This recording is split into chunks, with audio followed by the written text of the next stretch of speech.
So good evening, everyone, and welcome. I am absolutely thrilled to be hosting, together with Mizrachi UK this evening, Rabbi Dr. Professor Ari Zivotovsky. The program that we have is part of our celebrations of Yom Yerushalayim, which falls on Sunday. And as part of that, we have Ari Zivotovsky this evening. We have the ambassador on Wednesday evening, Tzipi Otavelli, and that'll also be at 8 p.m. And then on Sunday itself, I'm in discussion with Nadia Cohen, who is the widow of Eli Cohen, our man in Damascus. So a very busy and emotional and highly relevant week of educational programming. I've always wanted to have an event with Ari Zivotovsky. He was in touch with me when I was in New Zealand. And he is truly a multidisciplinary person.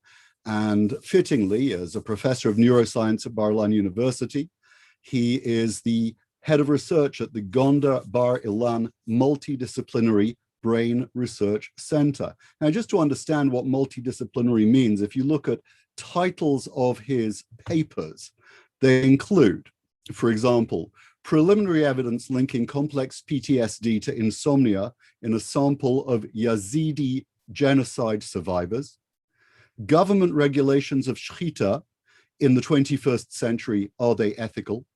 Shabbat morning Kiddush over schnapps in a plastic shot glass, ablating the stigma of anorexia nervosa, cultural influences on transnational gestational surrogacy, and capitalism works for healthcare too.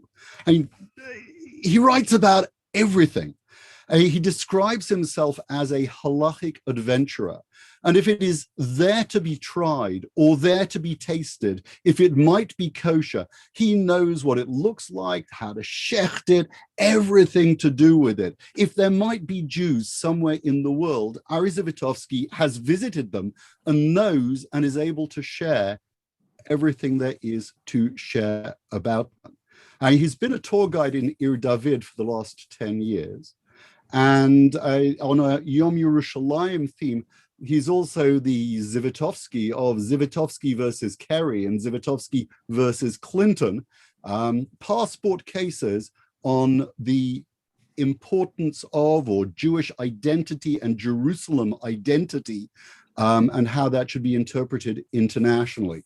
So as well as sharing with us his insights into everything that has been discovered recently in Yerushalayim, I'm sure he will also share with us the importance of that case and why and how we should relate to Yerushalayim in international discussion and as Jews on this significant anniversary.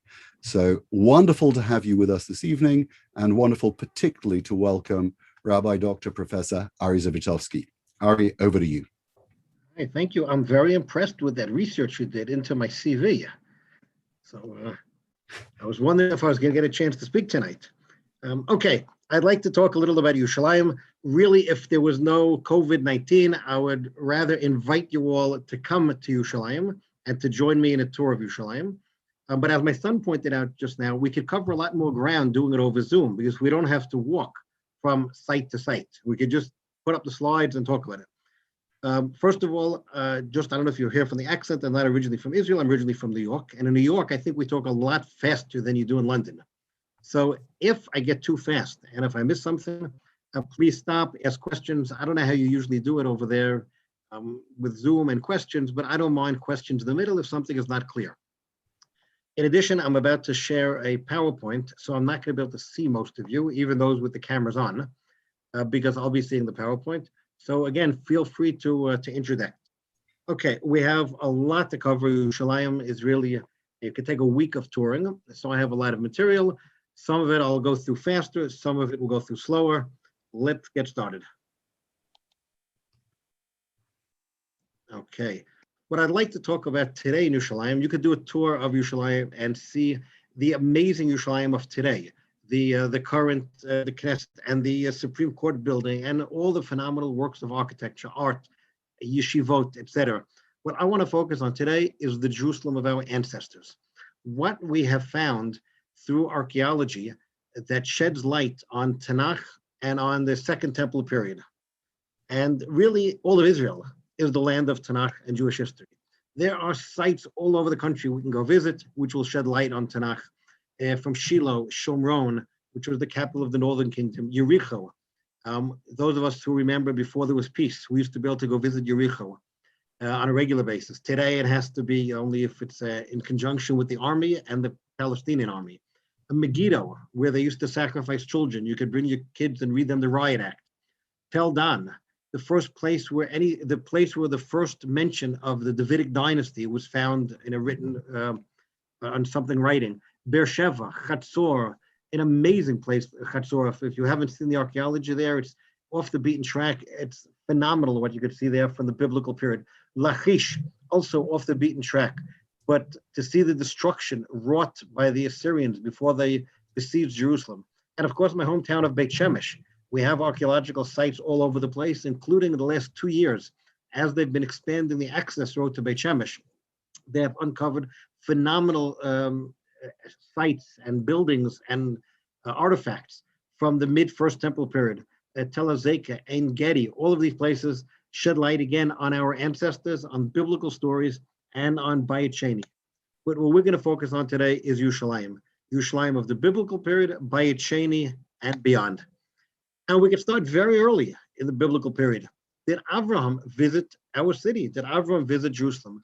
Well, in the story of Akedat Yitzchak, the pasuk tells us, "Bayom hashlishi, vayisa Avram es einav, vayaret hamakom rachok." Avraham on the third day looked up and he saw the place from afar.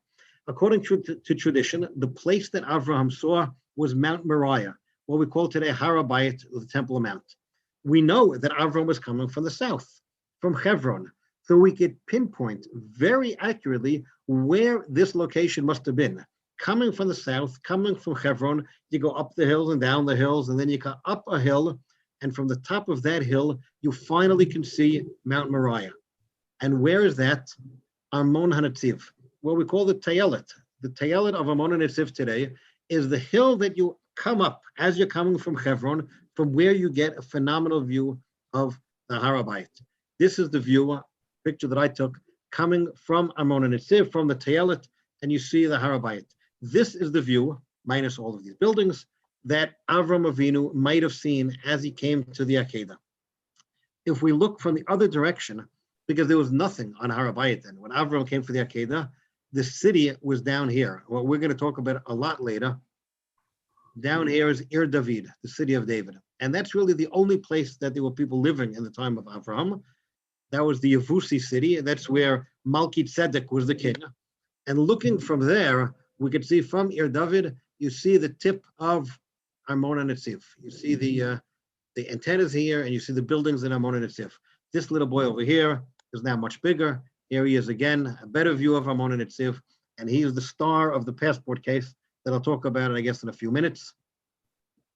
Again, another view. This is zoomed in from Ir David, looking at Armon HaNetziv. That's where you would have seen Avraham and Yitzchak coming over the hill.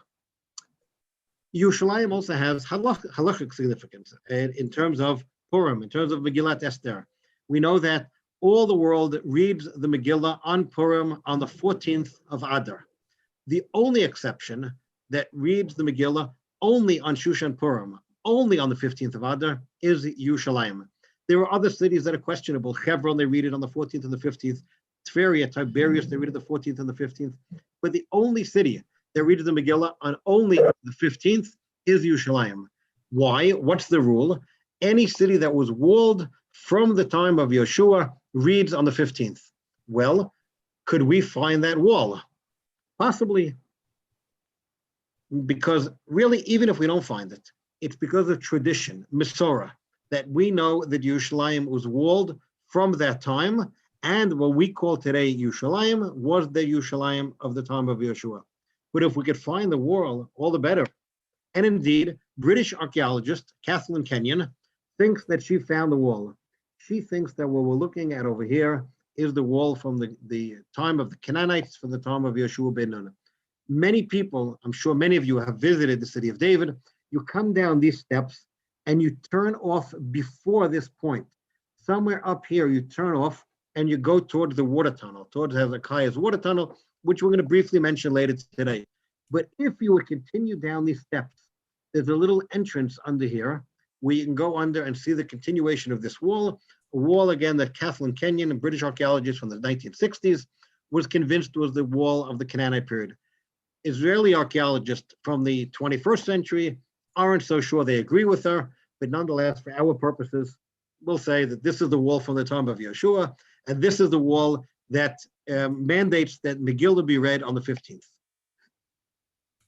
Okay, before we get down into what we call today the city of David, we're going to start a little bit outside of the city walls. Many of you, I'm sure, have been to Israel. You've been to the old city of Jerusalem. Many of you have probably also been to the city of David. Well, outside of the city of David and outside the walls of the old city is Mount Zion. And on Mount Zion, probably the most famous site is what is called the tomb of King David. But the question is, who is really buried in King David's tomb? I guess in England, this doesn't ring a bell so much as in America, where there's an old joke about who's buried in Grant's tomb. But anyway, who is buried in King David's tomb? And where are King David and King Solomon really buried? Well, let's take a look at some biblical texts, and then we'll decide, could it be that he's on Mount Zion, or could it possibly be somewhere else? So in the book of Kings, we're told, then David rested with his ancestors. That's a way of saying not buried, but that he died, and was buried in the city of David. So we're told that he was buried actually within the city. And that is something very unusual. You know, today, cities just expand and expand, and we don't have walls around cities, and cemeteries are out of the city with gates around them. In the biblical period, it was the other way around. You had cities with walls around them to protect the living, and the cemeteries were somewhere outside of the city. And that was true for Jews and non-Jews. If you had a walled city, you can't waste real estate on burying people within the city. The walled city is there to protect the living. So you put the cemetery outside. And in terms of Jewish cities and Jewish cemeteries, you also wanted to keep the tumah, the impurity of the dead bodies, out of the city. So to say that King David was buried in the city of David was a very unusual statement. Now, is the city of David in the Bible the same as the city of David today? Well, we'll get back to that. We get a few chapters later. Solomon reigned in Jerusalem over all Israel for 40 years. Then he rested with his ancestors and was buried in the city of David, his father. And the next king was Rehoboam, and Rehoboam rested with his ancestors. He died and was buried with them in the city of David. And similar for the next 12 kings, were buried with their ancestors in the city of David. In the city. The question is, where is that? Well, we're going to jump way ahead. If you remember the biblical story, King David reigned, King Solomon reigned. The kingdom was then split in two. We had the kingdom of Judah and the northern kingdom. The northern 10 tribes were exiled. Eventually, the king of Judah was exiled as well. And then 70 years later, they came back. And unfortunately, history repeats itself. Very few Jews came back then. Today, at least in the early days of the states, very few Jews came back as well. So few Jews came back, when they built the walls or rebuilt the walls around Jerusalem, they had to parallel process. They had to have teams building simultaneously to protect. And the book of Nehemiah tells us one group repaired the walls of the pool of Siloam, and then by the king's garden. And the next group repaired up to a point opposite the tombs of David. Meaning the book of Nehemiah is telling us that the opposite the tombs of David is right near the pool of Siloam. Well, where's the pool of Siloam? We'll see in a minute in a map. Today we know almost without question where the Shiloh is located. Just one more piece of evidence to talk about where King David is buried. We have a Tosefta in Baba Basra that tells us that we want to keep Tumah out of the cities. And they say, Rabbi Akiva Omer, that, and so in general, you move tombs out of the city. Rabbi Akiva over Af Kever HaMelech v'Kever HaNovi Mitpanim. He says, even those you take out of the city. Amrulo, V'alo Kivrei Beit David v'Kever Chol Da'Naviyah Hayu B'Yushalayim V'lo Noga B'Hen Adam Yolam. They said, what do you mean? The tomb of David and the Davidic dynasty, as well as the tomb of Huldah the prophetess, are in the city itself of Jerusalem. And Rabbi Akiva answered, Amalehem Misham Raya? That's no proof. Mechila Haisa Sham, there was a tunnel. Very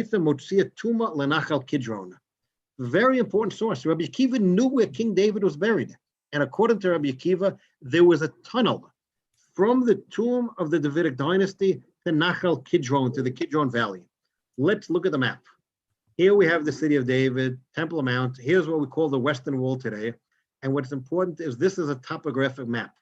Here is a hill, here is a hill, here is the valley you stand at when you go to the Western Wall, right? Everybody's familiar with you stand at the Western Wall, the Temple Mount is much higher. There's that big ramp going up to the Temple Mount.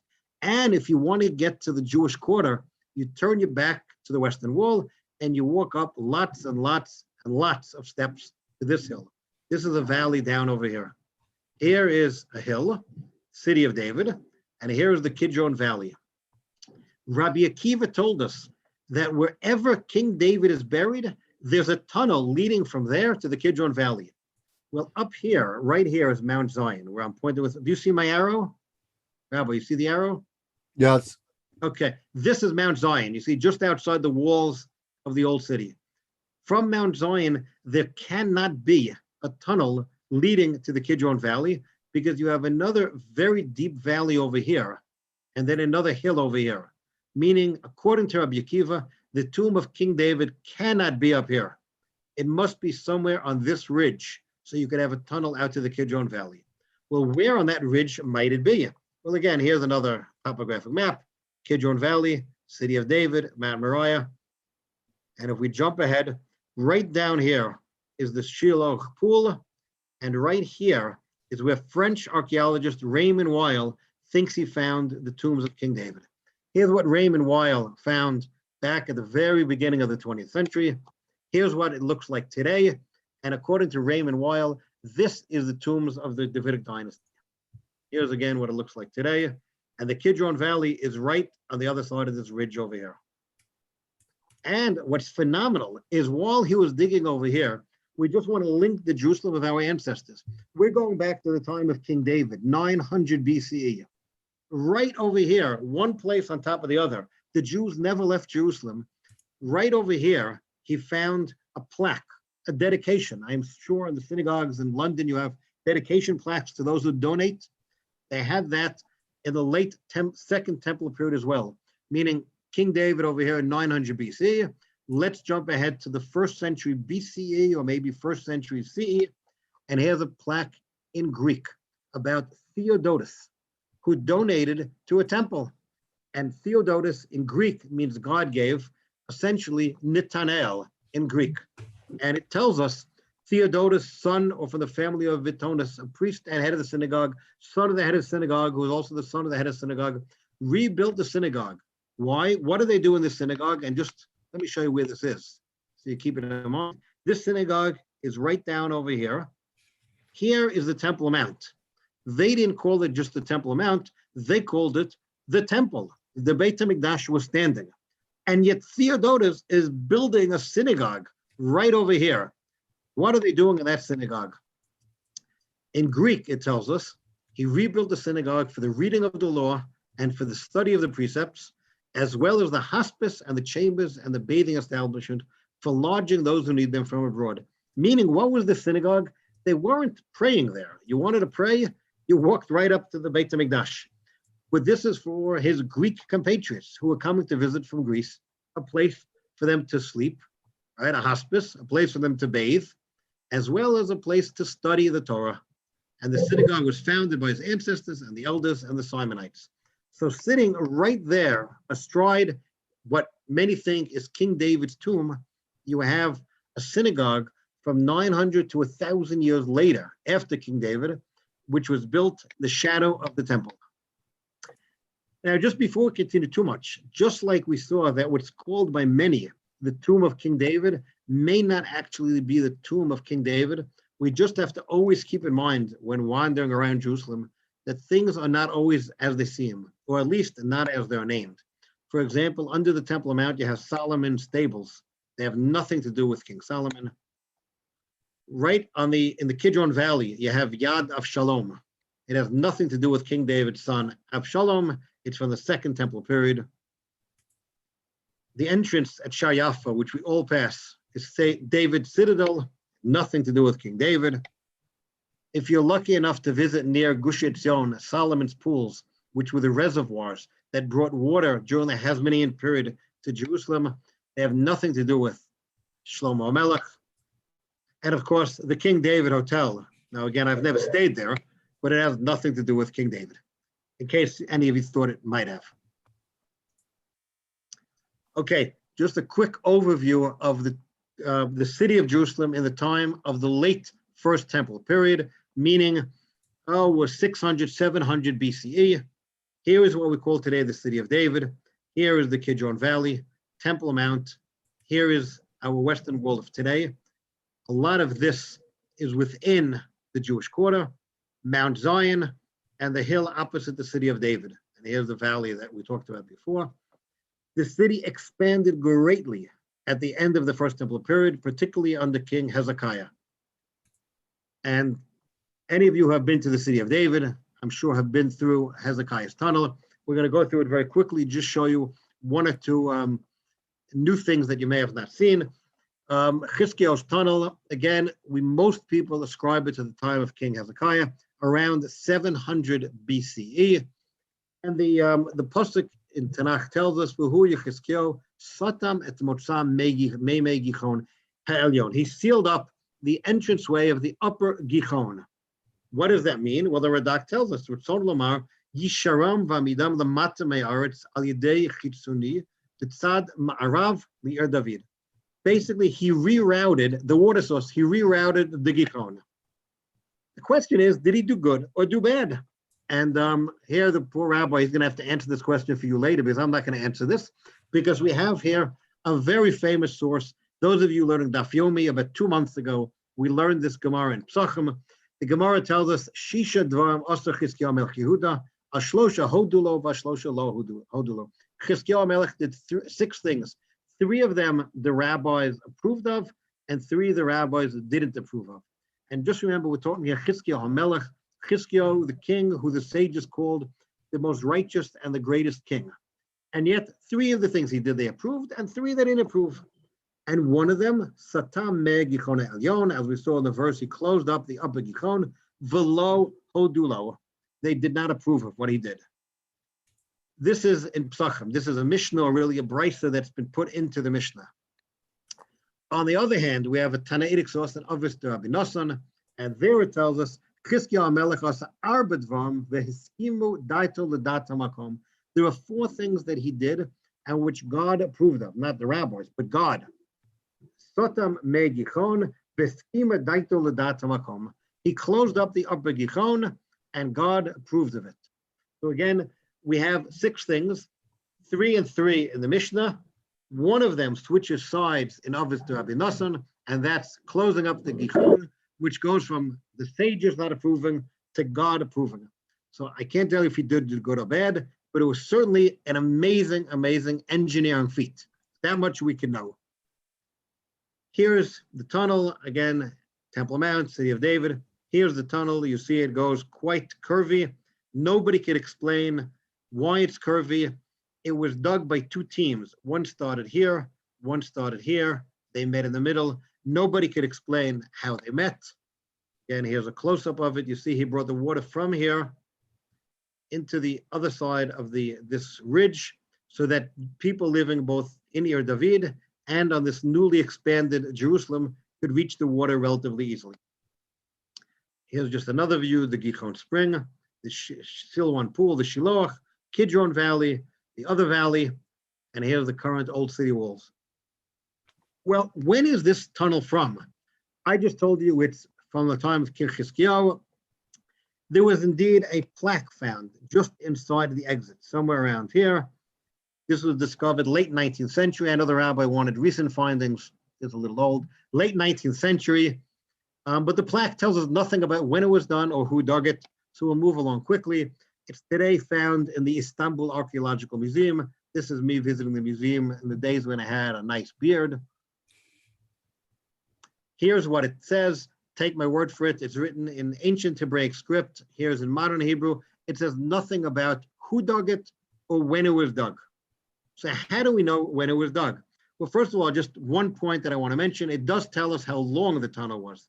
It tells us the tunnel is 1,200 cubits, 1,200 amot. As I'm sure many of you are aware, great debate how big an amma is, how big we have to make things, how big the matzahs we have to eat, how big our talit has to be. Great debate about the size of an amma. Here we have, from the mid-First Temple period, a plaque that's telling us that a tunnel is 1,200 ammas. Well, if we could just measure that tunnel, we could know how big an amma is in terms of meters. So we'll get to that in 1 second. But first, how can we date the tunnel? Until recently, the only way is paleography and philology, meaning the handwriting of that plaque that I just showed you and the word usage. But that doesn't really tell us when the tunnel is from. That plaque could just be a later copy of an earlier work, meaning maybe the tunnel is earlier. So here's a Nature article from 2003, where they dated it using carbon-14 by looking at organic material under the plaster of the floor and by looking at uranium thorium of the stalactites that are growing from the highest part of the tunnel. Here's a copy of the paper. And indeed, paleographic and radiometric dating both date the tunnel that is commonly called Chizkiyahu's tunnel to the time when the Tanakh tells us that Chizkiyahu rerouted the Gichon. Here's a friend of mine in 1982 standing outside the tunnel. Here's what the tunnel looked like in the 1800s, missing all of those buildings. You see here the exit that people come out today. Nobody back then came out then. It wasn't a tourist site. They just simply used the water. And here is the size of the amma. The tunnel length, according to that inscription, is 1,200 amma. The tunnel length as measured today is between 525 and 538 meters, which yields an amma something between 43 3/4 and 44 8/10 centimeters, which is the smallest today of Chaim Noah is 48 centimeters. The famous Chazanish is 54. And even if we're going to say that the 538 meters, meaning the largest, and we round it up to 1,200 from 1151, the biggest we can get the size of an amma based on Chizkiyahu's tunnel is 46.7 centimeters. Okay, if we continue with the story of the conquest of the old city in the time of the destruction of the first temple, it talks about something of the gate between two walls. We have over here Derech Sha'arav Ben HaChamotayim. And for a long time, we didn't know what it meant, Ben HaChamotayim. And again, we have this mentioned in Yeshayahu, in Yirmiyahu twice, Derech Ganamelech B'Shar Ben HaChamotayim, Derech Shar Ben HaChamotayim, would seem to imply some double-walled structure. And this has been the model that we've always used till now, assuming a wall around the city of David, from the Canaanites, from the Jebusites, through to the time of King David, Solomon, etc. Well, what's fascinating is just in the last 2 years, they have found what appears to be a remnant of this wall and a remnant of a second wall that's further out, lower down on the hill. And what they want to claim, this is, for those who have visited the city of David, if you didn't take the wet tunnel, Hezekiah's tunnel, but you took what's called the dry tunnel, you come out through like a spiral staircase, and then you walk along some bridge. This is the cement that's holding up that bridge.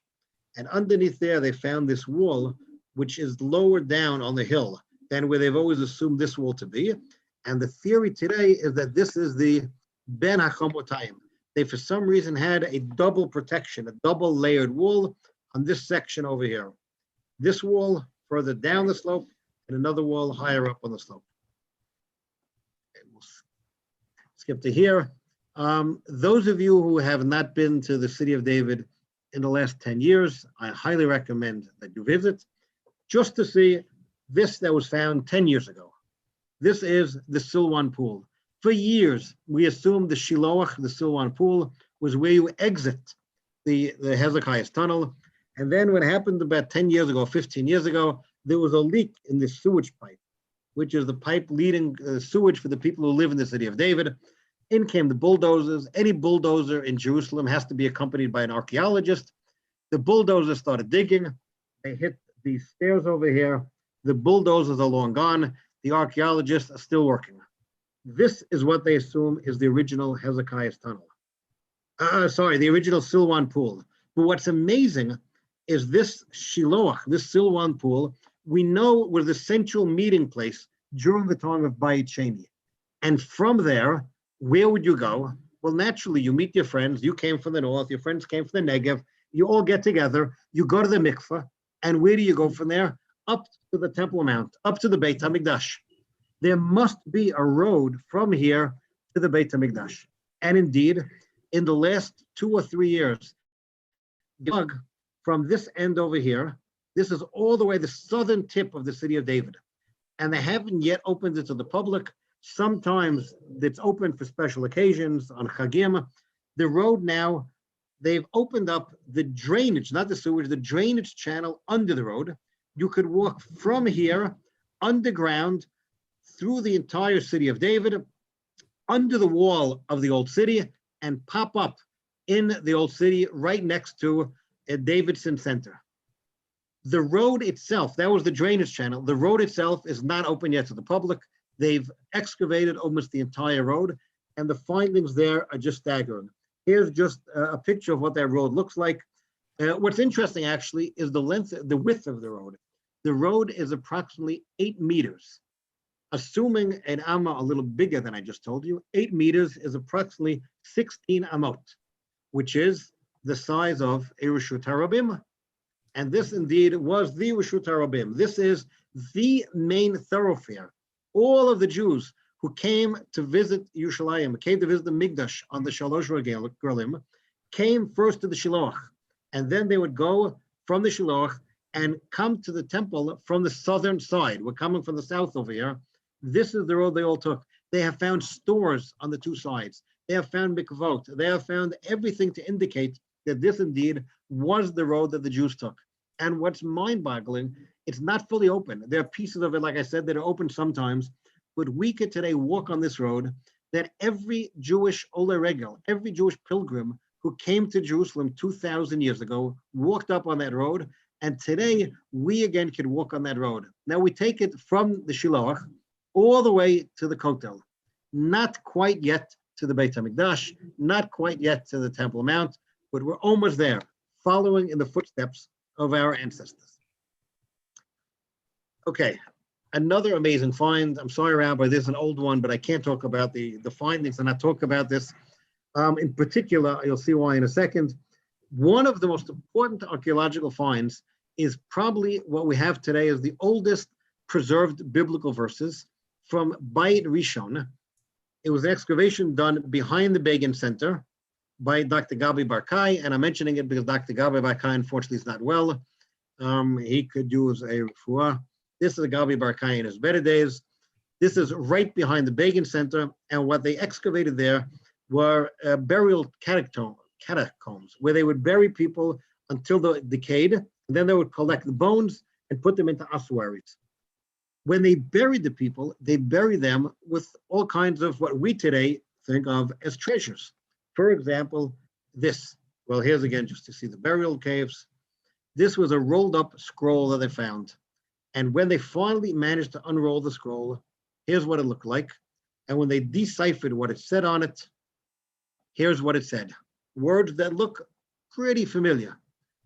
You go down to here, we have Hashem, it's Hashem Ishmerecha, Hashem Yivrecha. You have here the words, and here you have again, Yivrecha Hashem Ishmerecha, Yah Hashem Panav Elecha.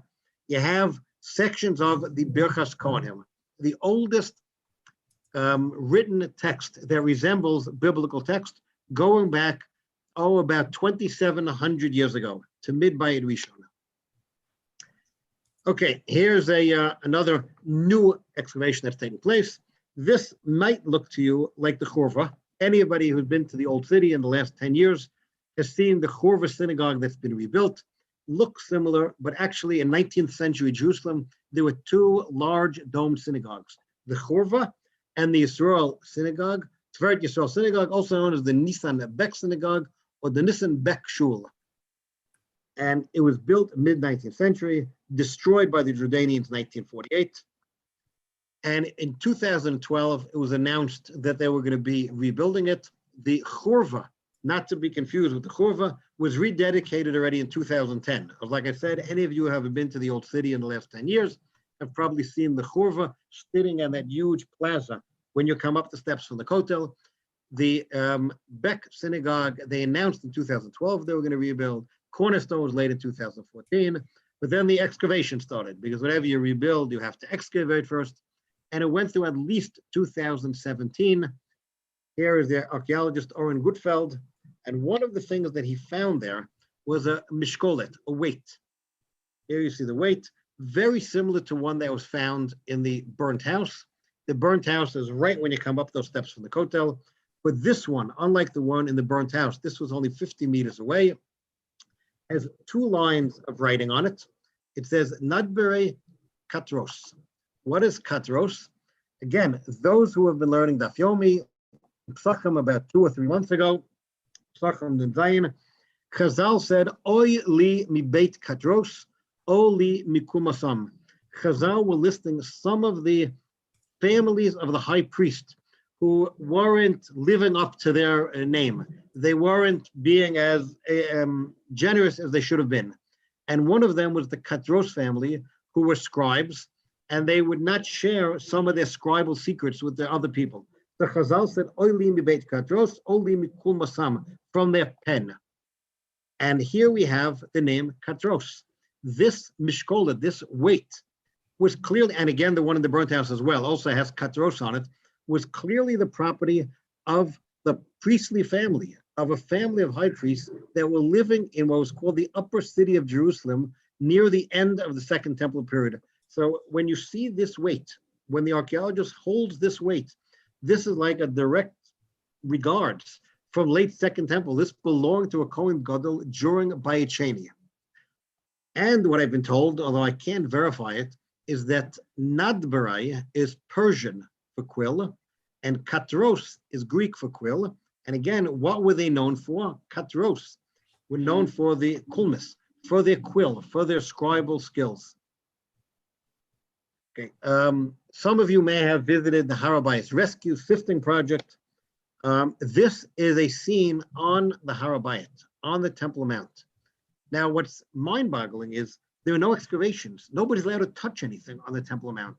And yet, about 15 years ago, the Waqf, the Muslim trust, who was for some reason entrusted by the state of Israel to guard the sanctity of the Temple Mount, came up with bulldozers and bulldozed the entire southern section of the Temple Mount, the section with what's called Solomon's Stables, and built what's one of the largest mosques in the Middle East. And all of the dirt and everything that was in that dirt was just dumped over the side into a huge pile of garbage. Thankfully, Gabi Barkai and one of his students set up a sifting project, and they have spent the last 10 years or so sifting all of that dirt from the Temple Mount. Whoops. And groups come, kids come, families come, tourists come, and they have found approximately 10% of the findings are from Bayit Rishon, including arrowheads dating from the Churban Bayit Rishon, meaning the fighting during the destruction of the first temple took place even on the Temple Mount. Okay, there's a lot else. Gabi Barkai has published numerous articles. They have found thousands, tens of thousands of artifacts from every period, from Bayit Rishon up to the British Mandate period. Okay, you know what? It's getting a little late. We're going to skip Area G. Any of you who have ever been to the City of David have visited Area G. So we're going to skip Area G. I invite you to come visit the City of David. Well, you know what? They don't always tell you about this. City of David, Area G, is an area that was inhabited during Bayit Rishon, destroyed with Churban Bayit Rishon, and never inhabited again. So everything that you find there at the upper layer, you know is from the time of the Churban. And what's amazing, what you're looking at over here is a toilet seat that was found in Area G. And the archaeologists, in order to prove it's a toilet seat, looked underneath. And indeed, what they found underneath verified that it was a toilet seat. And what was even more fascinating is when they analyzed what they found under the microscope, they were able to find evidence of an increasingly severe food shortage due to the siege that took place at the end of Bayit Rishon. Okay. Here again, sorry, this map is turned 90 degrees from what we've seen till now. Temple Mount, here is the Western Wall. These are the walls of today's Old City. Again, Western Wall, Jewish quarter over here, Armenian quarter. Down here is the city of David, Gihon Spring, here's Chizkiyahu's tunnel that we talked about. And what we want to look for is some of the city walls. And we know that in late Bayit Rishon, in the time of Chizkiyahu, as I showed before, all of this was included in the city. This is in today's Jewish quarter. This is in today's Mount Zion. And what's phenomenal is thanks to the Jordanians, a lot of the Jewish quarter was excavated because the Jordanians destroyed, they leveled every synagogue, every yeshiva, and almost every house that was in the Jewish quarter. So between 1948 and 1967, this area over here was reduced to rubble. When Israel came back in 1967, before rebuilding the Jewish quarter, they did a lot of excavations over there. And one of the things that was found was what's called today the broad wall. This over here is the thickness of a wall. This wall over here seems to be a piece of the wall from right here. It's a wall from the First Temple period, late First Temple, meaning sometime around 600 or 700 BCE. And this is, they're assuming, the protective wall that ran along over here. Again, here's the broad wall. This is what's left of the wall. This is how high they assumed it got. Actually, you know what? This is as good a time as any to take a break, to talk. I forgot, Rabbi, we said we're going to talk about the passport case. Just want to mention for a second, the same thing, the policy that the US had is the same policy that the United Kingdom has, and that is that if a person, a citizen, is born outside of the home country, they're entitled to citizenship, entitled to a passport, and the passport includes a place for place of birth. So, for example, a United States citizen, if I have a child, me and my wife are both US citizens, if we had a child if we were living in Canada, in Montreal, the kid would be entitled to US passport, and it would say place of birth, Canada. If we had a kid born in Paris, place of birth would be France. A kid born in Tel Aviv, place of birth would be Israel. The only exception, or one of two, we'll get to the other in a second, is Jerusalem. An American citizen born in Jerusalem until less than a year ago, his US passport said on it, place of birth, Jerusalem. Because it's not that the United States government does not recognize Jerusalem as the capital of Israel. The United States government doesn't recognize Israeli sovereignty over any of Israel. And that's true, by the way, for the United Kingdom and for almost every other country. Meaning, it's not just that as far as they're concerned, Jerusalem isn't the capital, it's not even in it, the state of Israel. And so, quite a strange thing, because, you know, even the countries that talk about the two-state solution, they agree that the western half of Jerusalem is going to be in the state of Israel. Well, Congress, until very recently, was bipartisan. Republicans and Democrats were supportive of the state of Israel, even when the presidents always weren't quite so. And in the 1990s, 1996, I think, they passed the Jerusalem law, which said that the US must move their embassy to Jerusalem. And in that same law, it said that a United States citizen born in Jerusalem may request that his passport say place of birth, Israel. Now, just so you understand, the US is a very sensitive country. They take into account personal feelings.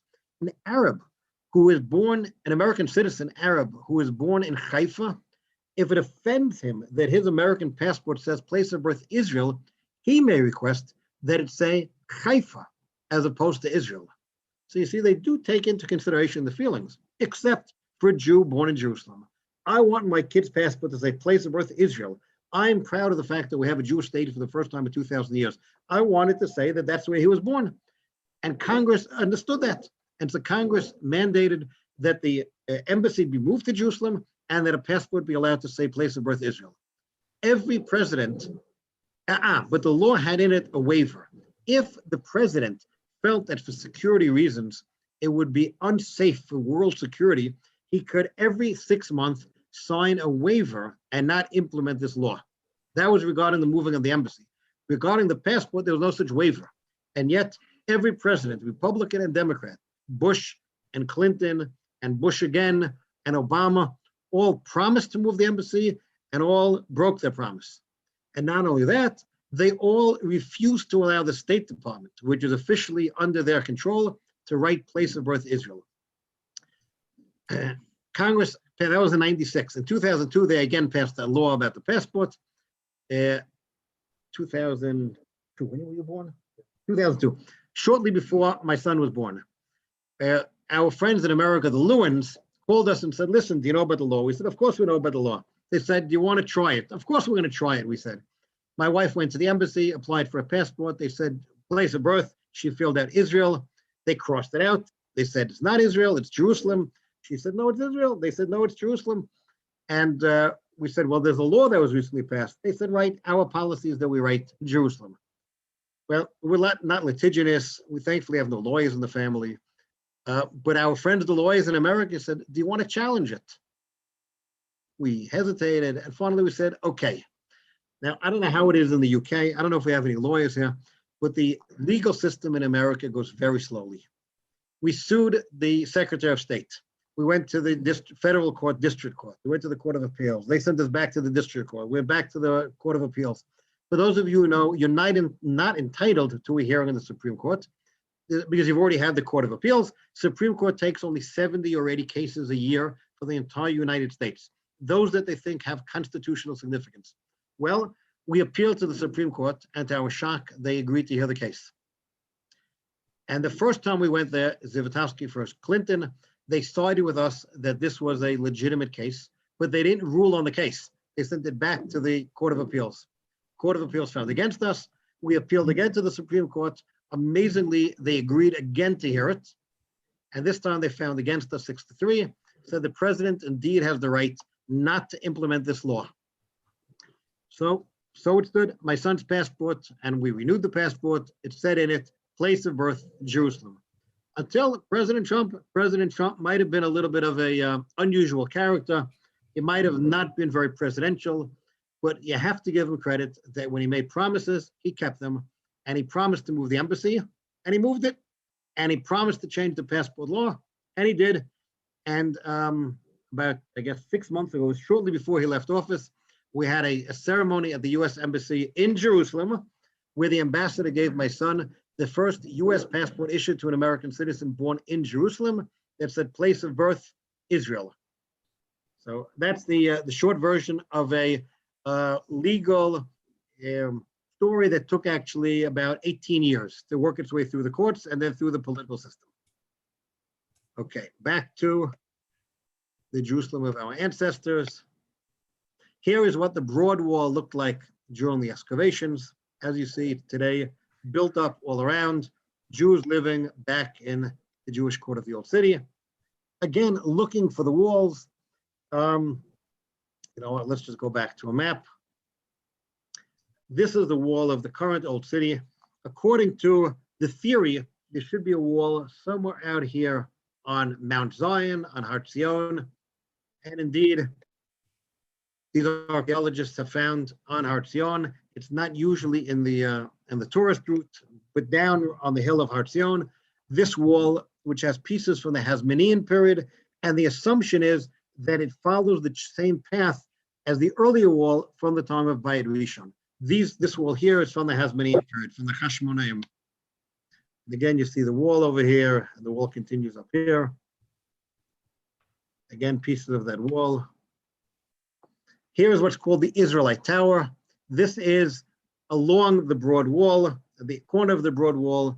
They found there in the foundation here, lots of ashes, soot, and burned wood from the fire of the destruction in 586. And what was really fascinating, they found 2 types of arrowheads.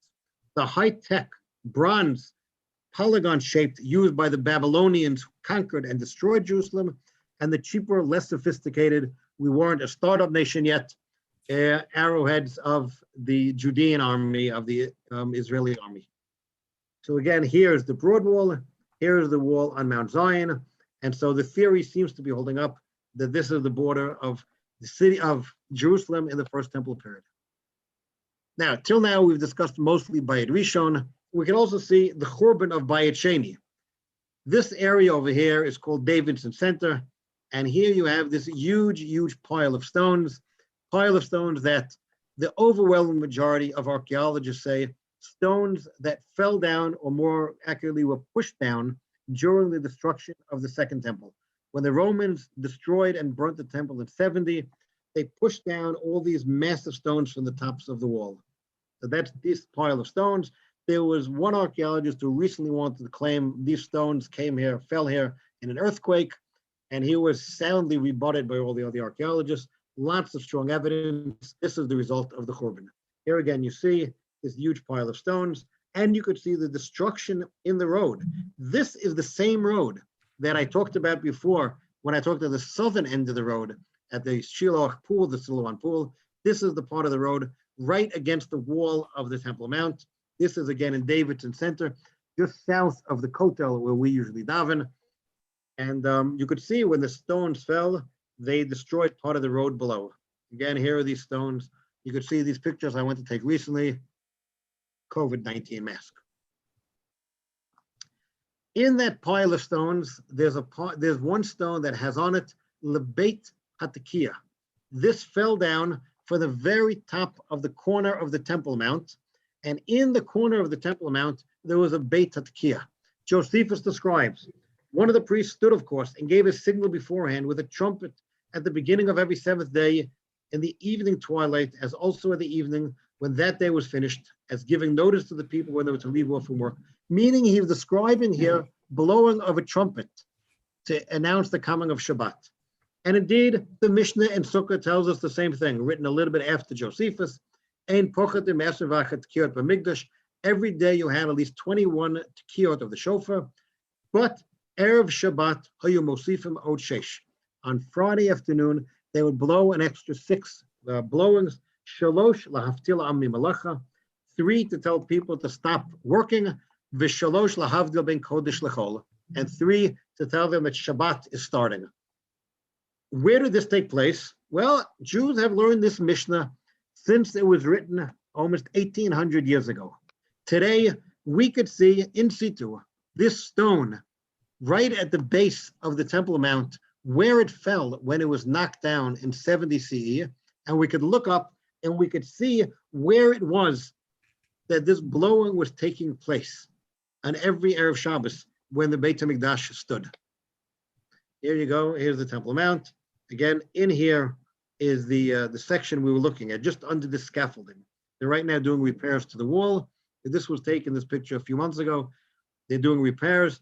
Underneath, right here is where I was standing, and up here is where that Beit HaTekiah was. Here's again another view of it. This is the road that I was talking about. Here's the scaffolding for the repairs.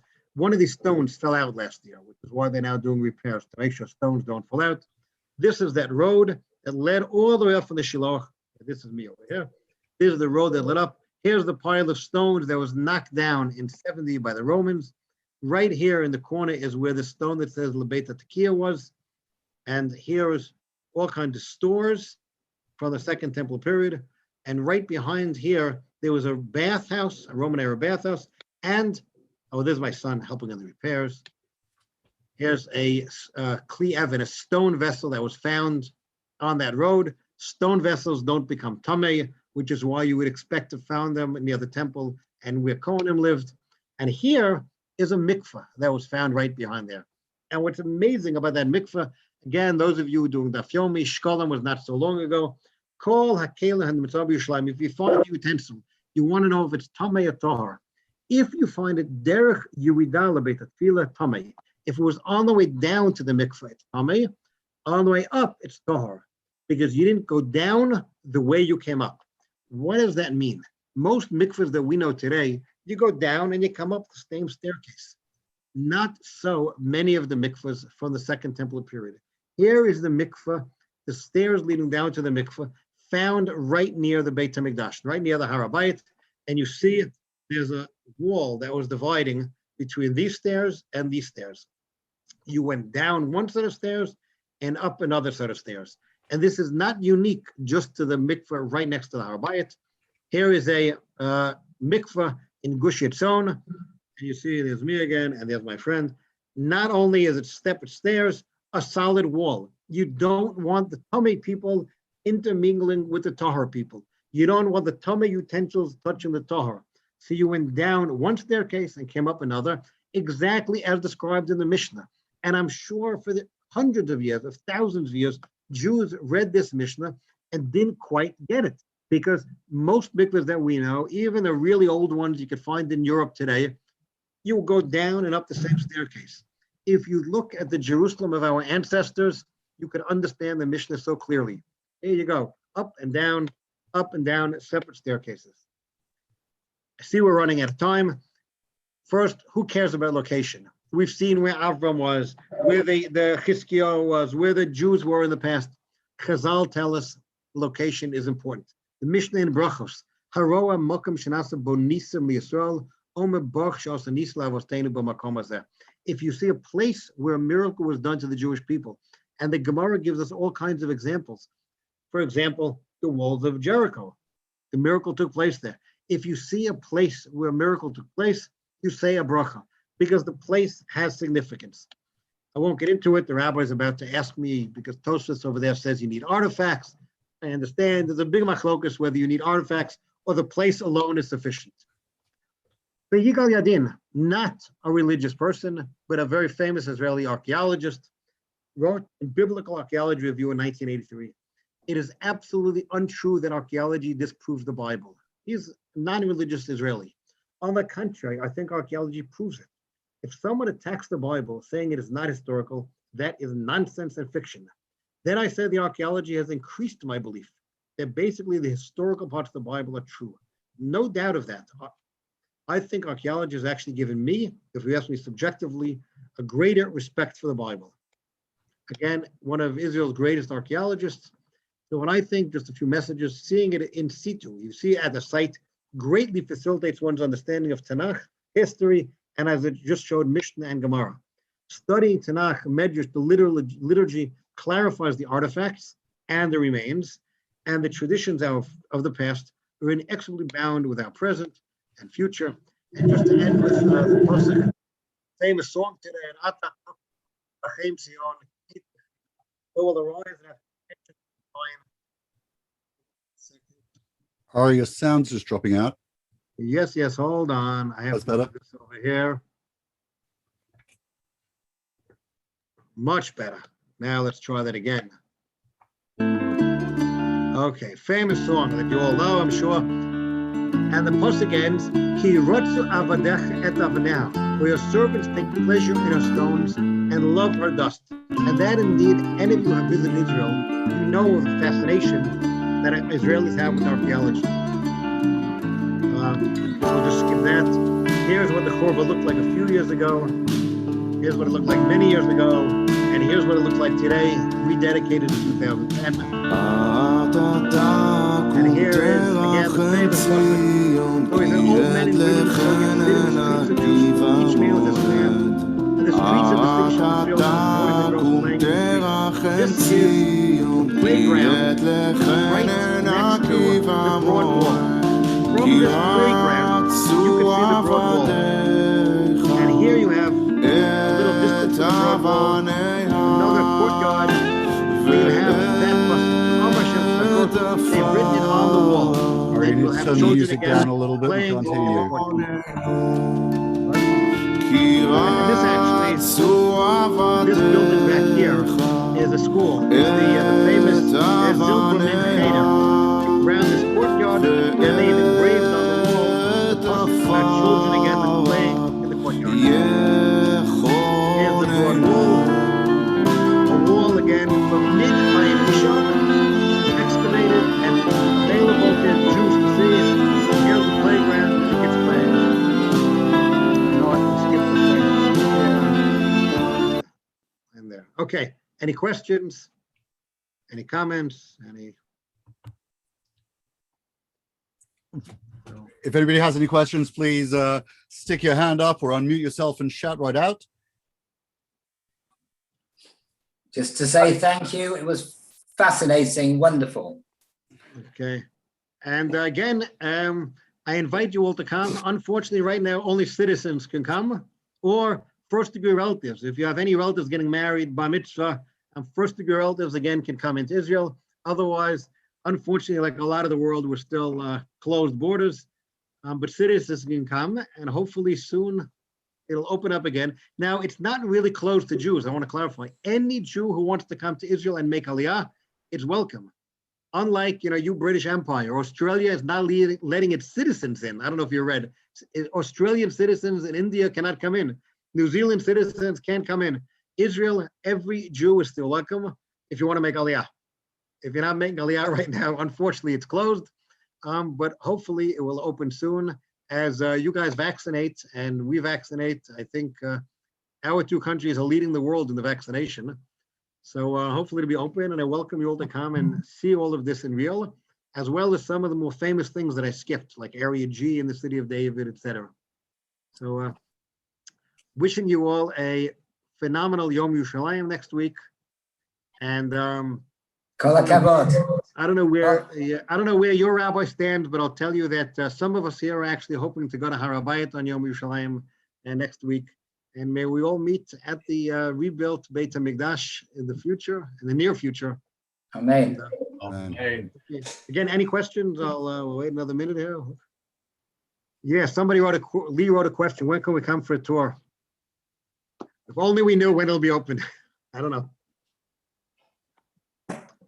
So let me take the opportunity to thank Rav Ari very much for a fascinating tour. There's so much more to see and so much more that he could have said, but he gave us a flavor of his wisdom and experience and his breadth, and took us right into the depths of Yerushalayim, the depths of the Gemara, and at the same time brought it up to us and up back to life today.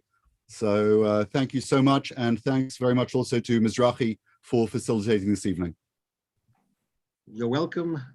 And again, you are welcome. As you could tell, I love Jerusalem and speaking about Jerusalem. So all the best. Thank you. V'shana haba b'Yerushalayim. Happy New Year. Amen. Thank you very much. Thank you. Excellent. Thank you. Thank you very much. Very, very interesting. Wish we could be there. Thank you very much. Wish we could be there. You're on for when we finally get to Israel.